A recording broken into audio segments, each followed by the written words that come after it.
جی بہن ایک بڑا اچھا سوال کیا، اسی سوال سے آگے تھا ان کا سوال کہ اگر بہو ہے اور اس پر والدین کچھ حکم دے رہے ہیں جو اس کو پسند نہیں آتا ہے، کچھ دونوں کی انبن ہو جاتی ہے، جس انبن کی وجہ سے بہو یہ چاہتی ہے کہ میں الگ ہو جاؤں گھر سے، اور بیٹے سے کہتی ہے اپنے شوہر سے کہ الگ ہو جاؤ، ماں باپ کہتے ہیں کہ بیٹے کو الگ نہیں ہونا، اس معاملے میں ہم کیا کریں؟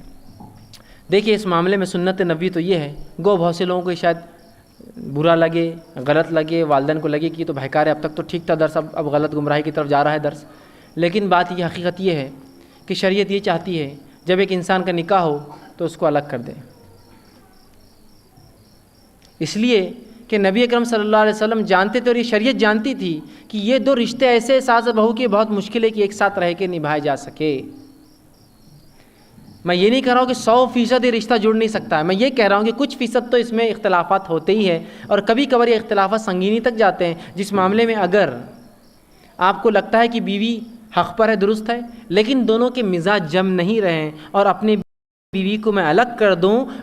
والدین کے حق دیتے ہوئے، تو یہ بھی سنت ہے کہ آپ بیوی کو الگ کر دے والدین کے حق دیتے ہوئے۔ میں یہ بھی نہیں کہہ رہا ہوں کہ نکل کے اسی کی طرف ہو جائے یا ادھر ہو کر اس کو ہکال دے، دونوں کے اپنے حق ہیں، دونوں کے اپنے حق کو ہم کو برابر دینا پڑے گا۔ اگر مجھے لگتا ہے میرے ماں باپ ظلم کرتے میرے بیوی پر، تو میرا کام ہے میں گزارش کر کے اس بیوی کو الگ کر لوں، ان کی خدمت لیکن میرا ذمہ ہے، وہ میں کرتے رہوں گا، اپنے بچوں کے ذریعے کرواتا رہوں گا، وقتاً فوقتاً اس بہو کو لاتے رہوں گا، لیکن الگ ہونے سے وہ فتنے اور فساد کی جڑ ختم ہو جاتی جو چھوٹی چھوٹی باتوں پر ہوتا ہے۔ تو یہاں والدین اس چیز کو سنجیدگی سے لے، اس بات کو سمجھے، اور الگ ہونا کوئی بری بات نہیں ہے، یہاں الگ ہونا تو الگ ہو گئے، دیکھو کیا بچی لا کر کے 2 دن میں بچے کو الگ کر دی،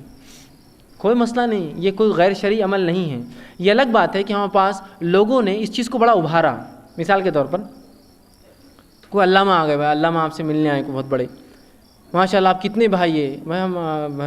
علامہ ہم 5-10 بھائی ہیں، 15 بھائی، اوہ ماشاء اللہ ایک ساتھ رہتے، ایک گھر میں رہتے، ایک چولہے میں کھاتے، اوہ ایسے گھر کہاں ملتے آج ایک ساتھ رہنے کے؟ سوال یہ کیا شریعت نے ایسے گھروں کی اجازت دی؟ ایک ساتھ ایک جگہ پکانا، ایک جگہ کھانا، ایک جگہ بھابیاں اور آپ کے سب بیٹھ کے کھا رہے ہنس رہے، اس کی اجازت دی ہے کیا؟ ہم نے ان گھروں کو بڑھاوا دیا، ایسے فیملیز کو جو جوائنٹ فیملی شریعت اجازت دیتی ہے، لیکن جوائنٹ کا معنی نہیں ہے کہ پورے چپکے ہوئے ایک دوسرے کو، بس کھانا بھی ساتھ ہو رہا، مطلب بھابھی کا کوئی دیور سے پردہ نہیں، اس کا اس سے نہیں، پورا بس ایک دم معاملہ کھلا کھلا چل رہا، نہیں، جوائنٹ فیملی سے مراد یہ کہ ایک گھر میں الگ چولہے اور الگ پردے کے ساتھ آپ رہیے، گو کھانا مرد ایک ساتھ لا کر کھائے، عورتیں ایک ساتھ کھائے، لیکن جوائنٹ فیملی کا یہ معنی نہیں ہونا۔ یہ چاہیے کہ ایک کا نکاح ہوا، چونکہ یہ لڑکی جو میرے گھر میں آ رہی سسر ہے سمجھ لیجیے میں، اور میں نے اپنے بچے کا نکاح کیا، تو یہ لڑکی جو آ رہی ہے میرے دوسروں بیٹوں کے لیے محرم نہیں ہے، تو یہ مسئلہ کیسا ہوگا؟ تو اس کو الگ پکانے کا جگہ دینا ہوگی اور یہ پردے کے نظم کے ساتھ گھر میں رہیں گی، تو یہ ہوا دوسرا چولہا، ایک چولہا ماں چلائیں گے، ایک چولہا یہ، ہاں کھانا ایک ساتھ لا کر آپ پورے مرد ایک ساتھ کھائیے، پھر عورتیں ایک ساتھ کھائیے، وہ ایک الگ مسئلہ ہے۔ دوسرے بیٹے کا نکاح اس کا الگ، اس لیے کہ سب کا انکم گروپ بھی الگ ہوتا ہے۔ میرا انکم گروپ اتنا ہے، میری تنخواہ اتنی ہے، میری کمائی اتنی ہے کہ میں چاہتا ہوں کہ آج چکن کھاؤں، میرے لیکن 5 بھائیوں کی تنخواہ اتنی نہیں ہے۔ اب کیا شروع ہوتا کلیش کہ کھانا ہے تھوڑا سا کھاؤ، چکن اندر کھائیں گے اپنے گھر میں کمرے میں۔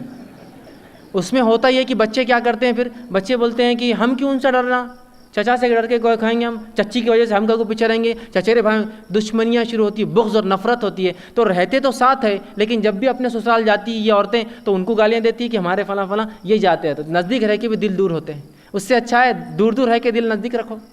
محبت اور پیار تو رہیں گا۔ تو شرعی طریقہ یہ کہ نکاح ہوا، چولہا الگ کر دیجیے، گھر رہنے دیجیے، وہی کو میں یہ نہیں کہہ رہا ہوں الگ الگ گھر کر دیجیے، چولہا الگ کر دیجیے، جس میں اس بہو کو پوری سیکورٹی رہیں گی کہ وہ داماد اس کے دوسرے دیور اور جیٹ اس کو نہ دیکھے۔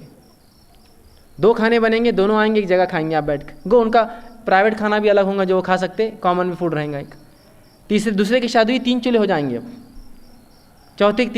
تیسرے کی شادی 4 چولہے ہو جائیں گے۔ اب ماں کہہ رہی مجھے ریٹائرمنٹ لینا، بہو آگے کیا فائدہ، تو ماں کا چولہا پہلے میں بند کر دیجیے، ایک بہو بنا کے دونوں گھر میں دیں گی، 2 بہو بنا کے پھر 4 گھر میں دیں گے، 3 بہو بنا کے 5 فیملی مل کے کھائیں گے، اور 4 بنا کے پھر 5 کا نکاح ہو گیا، ایک گھر میں رہیے، چولہے الگ ہو، گھر الگ ہو، پردے کا نظم ہو، لا کر ایک ساتھ مرد کھائیے، لا کر ایک ساتھ عورتیں کھائیے، ماشاءاللہ یہ دسترخوان کا کیا مزہ رہے گا، جہاں 5 الگ الگ ٹیسٹ کے کھانے ہوں گے، 5 لوگ، جہاں لوگ رہنے کے اعتبار سے تو دور ہوں گے، چولہے تو الگ ہوں گے لیکن دل ملے ہوئے ہوں گے۔ یہاں چولہے تو ملے ہوئے رہتے ہیں لیکن دل سب کے الگ رہتے، وہ کیکو ابال کے گئی ہوں گی، یہ کیکو کھا رہی ہوں گی، وہ فلاں کیوں کر رہا ہوں گا، یہاں کیوں ہو رہا، ہم کو تو گیس لانا پڑتا، انہوں تو ختم کر کے جاتے، انہوں ہم بھرتے، انہوں دل دور ہوتے ہیں۔ شریعت یہ کہتی ہے کہ بالکل سمپل سادہ اصول ہے، تو اسی طرح اگر آپ کو لگتا ہے شرعی اعتبار سے بہو میں اور ساس میں نہیں جم رہی ہے تو شریعت یہ کہتی ہے اس کو الگ کر دو. الگ سے مراد ہر بار گھر سے دور جانا نہیں ہے. آپ والد سے کہیں والد صاحب وہ ایک کمرے میں کچھ چولہا الگ کرنے کی اجازت دے دیجئے, میں چولہا الگ کر لیتا ہوں, صرف چولہا الگ کر لیجئے, اب 2 کھانے بن کے آئیں گے, ساتھ کھائیے آپ وہاں جا کر. اس سے کیا ہوں گا, نفرتیں ختم ہوں گی, الفتیں بڑھیں گی اور اچھا ہوگا. لیکن اس کے باوجود بھی اگر یوں ہی کوئی عورت کہے کہ نہیں مجھے الگ ہونا ہے, جیسا کچھ جگہ سسٹم ہے شادی ہوتے بس الگ ہو جاؤ, یہ اس کی اجازت تو بہرحال میں نہیں دوں گا کہ خواہ مخواہ الگ کیوں ہوتے ہیں. جہاں آپ رہ سکتے ہیں گھر میں بالکل رہیے, بس اتنا ہے کہ پردے کا نظم, کھانے کا نظم الگ کر لیں, انشاءاللہ اس معاملہ چلیں گا. لیکن اس کے بعد بھی کبھی ہو رہا ہے کہ 2 چولہے کے بھی جھگڑے چالو ہیں, جبکہ بیوی آپ کی دیندار ہے, نماز روزہ فرائض پورا کرے, لیکن ہوتی ہے اور خواتین کا ذہن نہیں میچ ہوتا ہے.